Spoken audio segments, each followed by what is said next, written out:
1 Korintus pasal 14. Gunakanlah karunia Roh untuk menolong jemaat. Kamu harus mengejar kasih dan sungguh-sungguh menginginkan karunia-karunia rohani, terutama karunia untuk bernubuat. Karena orang yang menerima karunia berbicara dalam bahasa lidah tidak berbicara kepada manusia, melainkan kepada Allah. Tidak ada seorang pun yang mengerti perkataannya, karena dengan rohnya ia mengatakan hal-hal yang tidak dimengerti siapapun. Tetapi orang yang bernubuat, ia berbicara kepada manusia untuk menguatkan, menasehati, dan menghibur. Orang yang berbicara dalam bahasa lidah menguatkan diri sendiri, tetapi orang yang bernubuat, ia menguatkan jemaat. Aku berharap kamu semua mendapat karunia untuk berbicara dalam bahasa lidah, tetapi aku lebih suka kalau kamu mendapat karunia bernubuat. Orang yang bernubuat lebih penting daripada orang yang berbicara dalam bahasa lidah, kecuali kalau ia juga menafsirkan. Dengan begitu, jemaat Allah dapat dikuatkan. Saudara-saudara, apakah akan menolongmu jika aku datang kepadamu dan berbicara dengan bahasa lidah? Bukankah lebih berguna jika aku datang kepadamu dengan membawa kebenaran Allah, pengetahuan, nubuat, atau pengajaran? Sama halnya dengan benda-benda mati yang membuat suara, misalnya suling atau kecapi. Jika alat-alat musik itu tidak membuat jenis suara yang berbeda-beda, orang tidak tahu alat apa yang sedang dimainkan, apakah itu suling atau kecapi. Juga, jika trompet tidak memberikan bunyi yang khas, bagaimana orang mempersiapkan diri untuk berperang? Begitu juga dengan kamu. Kalau kamu tidak berbicara dengan bahasa yang bisa dimengerti orang, bagaimana orang bisa tahu apa yang kamu katakan? Perkataanmu akan sia-sia. Ada begitu banyak bahasa dipakai di dunia ini dan semuanya pasti mempunyai arti. Tetapi kalau aku tidak mengerti bahasa itu, aku akan menjadi orang yang berbicara dalam bahasa yang tidak dimengerti oleh dia, dan ia akan menjadi orang yang berbicara dalam bahasa yang tidak dimengerti olehku. Begitu juga dengan kamu. Kalau kamu bersemangat dengan karunia-karunia rohani, kejarlah karunia yang bisa membangun jemaat agar mereka semakin bertumbuh. Karena itu, untuk orang yang mempunyai karunia berbicara bahasa lidah, berdoalah agar ia juga menerima karunia untuk menafsirkannya.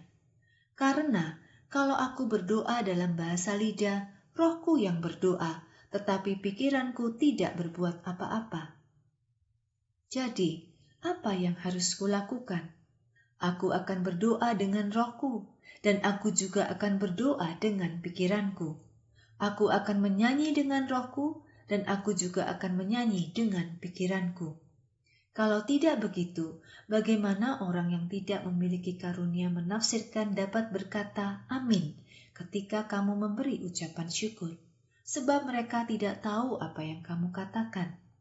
Walaupun kamu bersyukur kepada Allah dengan cara yang baik, hal itu tidak menguatkan dan membangun orang lain.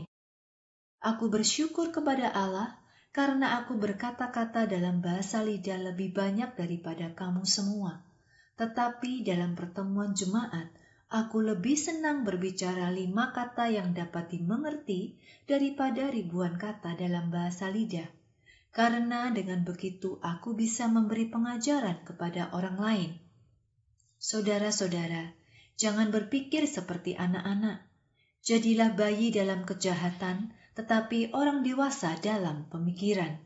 Seperti tertulis di dalam kitab suci, melalui orang-orang yang berbicara bahasa-bahasa lain dan melalui bibir orang-orang asing, aku akan berbicara kepada bangsa ini, tetapi mereka tetap tidak mendengarkan aku. Begitulah kata Tuhan. Jadi, karunia berbahasa lidah adalah tanda, bukan untuk orang-orang yang percaya, melainkan untuk orang-orang yang tidak percaya. Sedangkan karunia bernubuat adalah tanda, bukan untuk orang-orang yang tidak percaya, melainkan untuk orang-orang yang percaya. Jika seluruh jemaat berkumpul bersama dan semua berbicara dalam bahasa lidah, lalu ada orang-orang yang tidak memiliki karunia atau orang-orang yang belum percaya masuk, bukankah mereka akan berkata bahwa kamu sudah gila?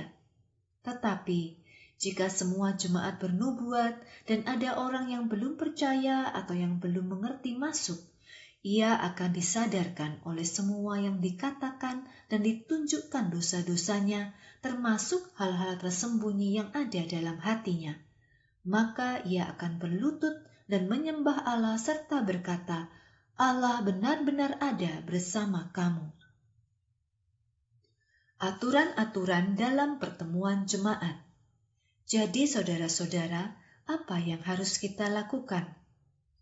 Ketika kamu berkumpul, biarlah masing-masing orang menyanyi, mengajar, menyampaikan kebenaran dari Allah, berbicara dalam bahasa lidah, dan seorang yang lain menafsirkan bahasa itu. Tujuan semua itu adalah untuk menguatkan dan membangun jemaat Allah. Jika ada orang yang berbahasa lidah, biarlah hanya 2 orang saja, atau paling banyak 3 orang. Mereka harus bicara bergiliran dan harus ada orang yang menafsirkannya. Namun, jika dalam pertemuan jemaat itu tidak ada orang yang menafsirkannya, orang yang berbicara dalam bahasa lidah itu harus diam. Biarlah ia berbicara kepada diri sendiri dan kepada Allah. Biarlah ada 2 atau 3 orang yang bernubuat, lalu orang lain menilai apa yang mereka katakan. Kalau Allah memberi pesannya kepada orang kedua yang masih duduk, maka orang pertama yang berbicara harus diam. Kamu semua boleh bernubuat, tetapi harus bergiliran berbicara, supaya semua dapat belajar dan semua dapat dinasehati. Roh dari nabi-nabi ada dalam kendali nabi-nabi itu sendiri. Karena Allah bukanlah Allah yang suka kekacauan, tetapi Allah yang suka damai. Begitu juga semua jemaat orang-orang kudus. Perempuan seharusnya diam dalam pertemuan-pertemuan jemaat, karena sesuai dengan yang dikatakan oleh hukum Taurat, mereka tidak diperbolehkan untuk berbicara dan harus menundukkan diri. Jika mereka ingin belajar sesuatu, mereka bisa bertanya kepada suaminya di rumah. Sebab tidak pantas untuk perempuan berbicara dalam pertemuan jemaat. Apakah firman Allah datang dari kamu? Atau apakah hanya kepada kamu firman Tuhan itu diberitakan? Tentu saja tidak. Jika ada orang berpikir bahwa ia adalah seorang nabi atau seorang rohani, biarlah ia mengenali bahwa apa yang aku tulis untukmu ini adalah perintah Tuhan. Tetapi jika ada orang yang tidak mengenalinya, berarti ia tidak perlu dikenal. Jadi saudara-saudara, biarlah kamu bersemangat untuk bernubuat, dan jangan melarang orang berbicara dalam bahasa roh, tetapi semuanya harus dilakukan dengan baik dan dengan cara teratur.